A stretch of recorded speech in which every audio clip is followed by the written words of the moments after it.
Hey, genuine well-wishers and constructive critics to whom I am thankful for letting me know my negatives. At the outset, I wish you and a beloved a safe journey in 2022 too, in spite of the 3 waves of corona, with the fourth wave variants in full swing in India, all with high mortality rates, besides other natural calamities all over the globe. It is social activist, come good-hearted preacher, Professor S. Suresh, back with altruistic delight, reborn again, an infant, for my 176th video, 176 video on annual of publication on YouTube today, 9 September 2022, Friday. The topic for today is flooding of Bangalore, causes and mitigation measures. Mitigation in the sense control and curbing measures. I assure you my videos are short and sweet, worth every femtosecond of your precious time. The most frequent and expensive natural disasters worldwide are floods. Natural disasters resulted in 21,700 losses between 1980 and 2014, with a total loss of $4,200 billion, 40% attributed to overflow, and approximately 226,200 fatalities, excluding famine. The proportion of floods and mass movements rose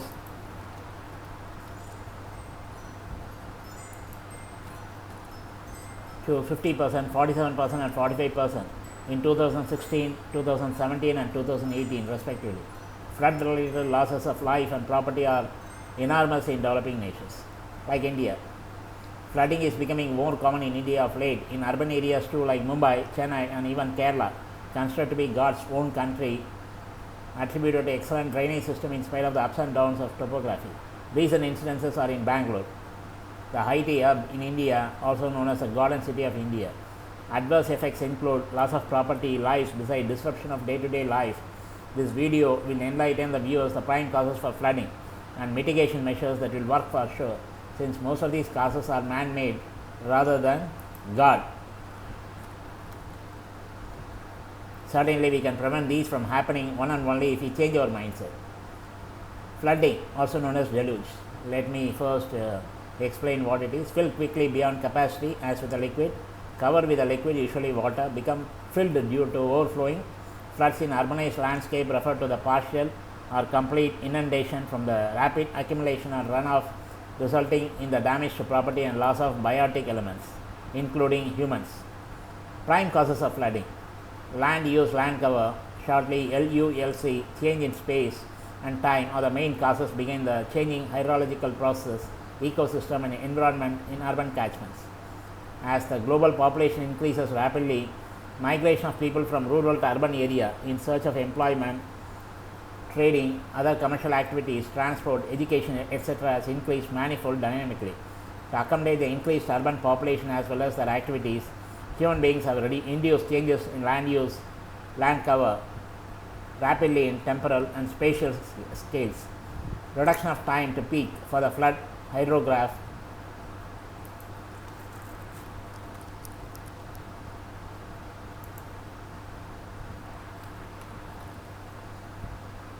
the peak discharges reaches the outlet within a short interval of time, causing increase in intensity and frequency of flooding. In a coastal city like Mumbai, when high intensity of rainfall coincides with a high tide, the existing drainage system loses its flood carrying capacity and hence severe flooding takes place. Urban flooding is a consequence of increased impermeable catchments, resulting in higher catchment yield in a shorter duration of flood peaks. Shorter duration and flood peaks sometimes reach up to 3 times even.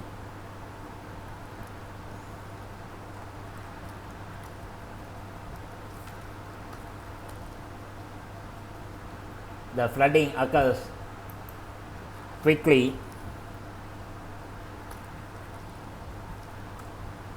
due to faster flow times in a matter of minutes. Casual factors include combinations of loss of pervious area of urbanizing landscapes, inadequate drainage systems, blockade due to indiscriminate disposal of solid waste and building debris, encroachment of stormwater drains, loss of interconnectivity among lakes, housing in floodplains and natural drainage and loss of natural flood storage sites. Bangalore is experiencing unprecedented urbanization and sprawl in recent times due to concentrated development activities like impetus on industrialization for the economic development of the region, especially IT, not income tax, information technology, so-called. This concentrated growth has resulted in the increase in population and consequent pressure on infrastructure, natural resources, and ultimately giving rise to a plethora of serious challenges such as climate change, enhanced greenhouse gases emission, lack of appropriate infrastructure, traffic congestion, and lack of basic amenities like electricity, water, and sanitation in many localities, etc. Frequent flooding, especially since 2000, even during normal rainfall in Bangalore, is a consequence of the increase in impervious area with a high density urban development in the catchment and loss of wetlands and vegetation. This is coupled with narrowing and concretizing stormwater drains, lack of appropriate drainage maintenance works with the changes in enhanced runoffs, the encroachment and filling in the floodplain on the waterways, obstruction by the sewer pipes and manholes and relevant structures, deposits of building materials and solid waste with the subsequent blockage of the system, and also flow restrictions from under capacity road crossings, bridge and culverts. The lack of planning and enforcement has resulted in significant narrowing of the waterways and filling in of the floodplain by illegal developments. Loss of interconnectivity among lakes due to encroachment of drains or dumping of solid waste, construction and demolition waste, encroachment of floodplains and wetlands. It's happening all over, not only in Bangalore,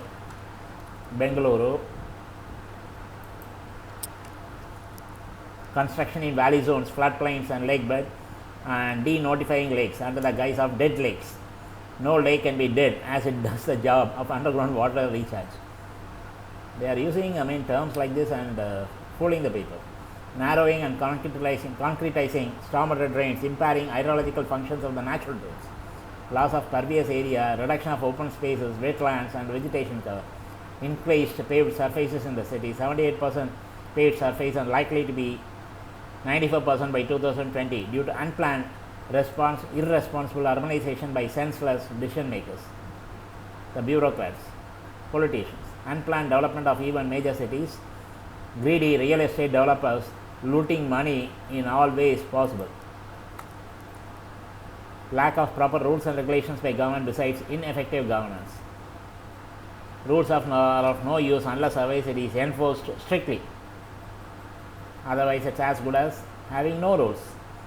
Mitigation measures, that is reduction measures or remedies. For the effective, prevention is better than cure. For the effective flood management in urban area,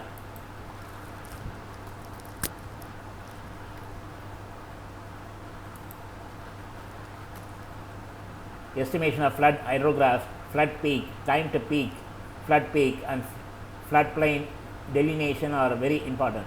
Further, flood damage curve indicating the monetary damages to infrastructure system, housing, industry and infrastructure etc. within the floodplain as a function of flood water level is also important.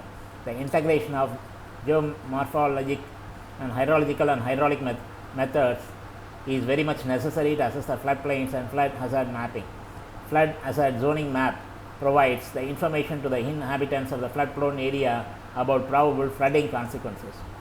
Flood hazard and floodplain zoning maps can be used as an effective tool to minimize the damages caused by establishing a proper flood protection, warning and evacuation system. In case of an emergency, people need to do what needs to be done, not the wrong things. What happened in Bhopal? Instead of walking away from the fumes, people walked into the fumes. Implementation of the flood protection system can potentially help to mitigate flood-induced hazards and control the loss of human animal lives as well as the economic losses within the flood-prone areas. The best course of action is to warn people as soon as possible before the damage takes place, giving them enough time to evacuate both themselves and their property, and even animals, their pets and all. The researchers from Spain showed an early sound-based system for detecting water leaks. The system comes with a software program. I am doing some editing here, that's why sometimes slow down. Software program that lets you measure water levels, fluid types, sensor batteries, and general network information from a distance. The structure is a control center for coordination and processing data in the wireless IEEE 802.15.4 technology network,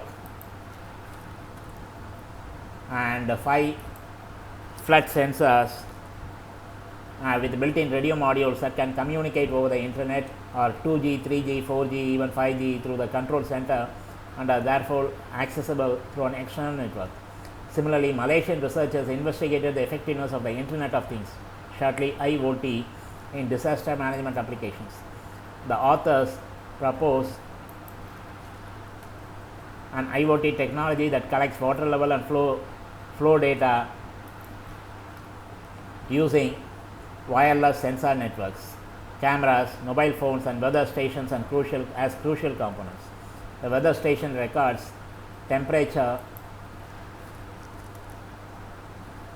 wind speed, and direction. Cameras record images of environmental data. Wi-Fi and Zigbee transmit collected data to the middleware layer for processing and analysis in the network layer. The middleware that performs the data management functions such as processing the collected data and presenting essential information in the form of flood maps such as flood extent, time, and location. Users can access information from the smartphones and receive push notifications when an emergency occurs. People need to be smart rather than depending on these so-called smart gadgets, which makes us dumb and dumber day by day. Likewise, researchers from England described a sensor network with a gumstick sensor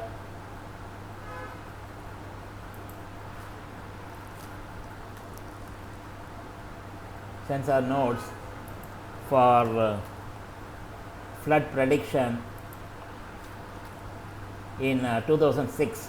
13 nodes made up the tested system, which ran along a river for 1 kilometer. The emphasis was on the flood event of a river, and the sensor network solution included 2 communication levels, 4 node types, and a variety of sensor types. This approach was similar to MIT researchers in 2008 who presented an architecture for predictive environmental sensor networks over large geographic areas. In addition, they discussed a flood prediction algorithm that had been functionally tested experimentally with radio antenna towers. Later in 2018, Chinese researchers used smart cities with a lot of data to predict flood disasters in cities accurately. Accuracy is much more important. Using historical hydrological data, they made a new flood protection system called NFDDSS to help people make decisions. The focus was on how the water level prediction model based on a classification and regression tree worked with the time and space. The authors say that it is possible to predict water levels in 1 to 6 hours accurately.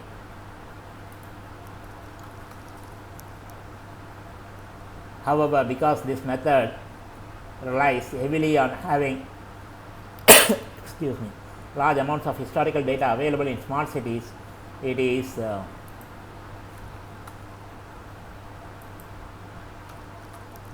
most accurate after flooding has already happened. So this method might not accurately predict flood disasters in new area. In 2019, a group of researchers from Australia, South Korea, and France reviewed the research on how we can use IoT based sensors and computer vision to monitor and map floods. They showed how computer vision techniques and IoT sensor approaches are in the literature for real-time flood monitoring, flood modeling, mapping, and early warning systems such as estimating the water level. In particular, they suggested ways computer vision and Internet of Things sensor technologies manage coastal region, lagoons, re-establish interconnectivity among lakes by removing all blockades, encroachment, solid waste dumping, etc. Protect valley zones and buffer regions of wetlands, protect valley zones considering ecological function, and these regions are no development zones, as per CDP 2005 2015 also. Stop narrowing and concretizing natural drains, decongestion of urban areas, that is much more important. Desilting of water bodies including stormwater drains, especially before the monsoon season. Reduction of pollution, which causes irreversible environmental damage, which results in El Nino and El Nina phenomena. Planned city development, that is very crucial. Curtail population boom by stringent family planning measures. Creation of employment opportunities in rural areas to curb mass migration to major towns. Okay, I'll stop here for now. Okay, one thing I want to say before I wind up today, as all of us are aware, we are mortal, but our videos are immortal, so we'll live through our videos forever. You get the meaning, guys? Okay, debates, discussion on open-ended topics like this can go on forever. Anyhow, let me pull the plug here, as I told you before. We'll meet again real soon with another interesting topic. Some of the statements, views expressed are solely mine based on limited knowledge gained over 6 decades of versatile experience. Always watch these videos with closed caption, also known as subtitles, for absolute 100% comprehension as per my sincere recommendation zillion times so far. I have made it as my policy to complete the presentation within 20 minutes maximum. Today I must have made it in 15-16 minutes. This time limit is self-imposed to retain the viewer's attention as a norm. Stay at home as much as possible to maintain social distancing attributed to pandemic novel COVID-19 and prolong your lifespan. Always wear the mask, especially when you are outside the house, especially in closed spaces like air-conditioned places and all that. Lead a healthy life. God, also known as the Supreme Power, is the one and only one who can put a stop to natural disasters, natural and unnatural, maybe bio-war and cyber-war events like pandemics and epidemics, which ultimately paves the way for apocalypse and extinction of all sentient species on earth for no fault of others. Rest in peace and harmony.